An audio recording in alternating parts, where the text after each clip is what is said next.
Degree পাওয়া খুবই easy, just মাথাটা এভাবে ঘোরালেই হয়। একটু বুঝিয়ে বলছি। এই যে এটা একটা হ্যাট, কনভোকেশন হ্যাটটা পরার সময় আমাদের এইখানে যে রাবারের অংশটা থাকে বা জয়েন্ট অংশটা থাকে সেটা যাবে হচ্ছে পেছন দিকে, আর এই সামনের অংশটা আমরা সাধারণত এভাবে পাই। এভাবে পরলে কপালের অংশটা অনেকখানি ঢেকে থাকবে। ফলে আমাদের পরার সময় নিয়মটা হচ্ছে এই সামনের অংশটা একটু ভাঁজ করে নিলাম যাতে আমাদের ফেসটা ঢেকে না যায়। তারপর আমরা এটাকে নিয়ে এভাবে পড়তে পারি।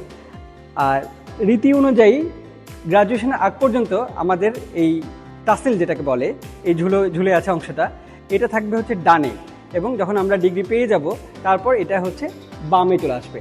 এবং গ্রাজুয়েটদের ওপরে যারা পিএইচডি বা যারা সিনিয়র, তার চেয়ে একটু বেশি ডিগ্রিধারী, তাদেরটা সবসময় বামে থাকবে। এটা প্রমাণ করে কি তারা এর আগে গ্রাজুয়েটের এই ডিগ্রিটা পেয়েছে।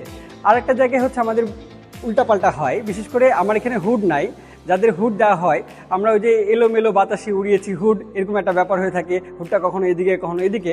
হুডটা আসলে এই সোজাসুজি সেন্টারে পড়াটাই ভালো। এবং হুডের পেছন দিকটা থাকলে আমি দেখা দিতে পারতাম, ওটাকে হচ্ছে এমনভাবে থাকবে, কাউকে দিয়ে আপনি একটু সহযোগিতা নিতে পারেন, যাতে ওই রিবনটা আপনাদের যে বিভিন্ন কালারের থাকবে সেটা যাতে খুব সুন্দরভাবে সাজানো থাকে, একটু ফোল্ড হয়ে থাকে। হ্যাঁ, আর আমাদের কলারটা থাকবে এই বরাবর। এখন ওই হুডের এই অংশটা সংযুক্ত করার জন্য আপনি শার্টের এই বোতামের সাথে, এবং মেয়েরা যারা আছেন তারা ক্লিপ বা কোনো একটা ব্যাজের মাধ্যমে এইখানে যুক্ত করতে পারতেন, যেন এটা গলায় ফাঁসের মতন হয়ে আটকে না থাকে। আর ছেলেদের ক্ষেত্রে এই কোট পরলে হচ্ছে কালো রঙের পরা ভালো, শার্ট পরলে শার্টের কালারটা সাদা হলে সবচেয়ে ভালো হয়।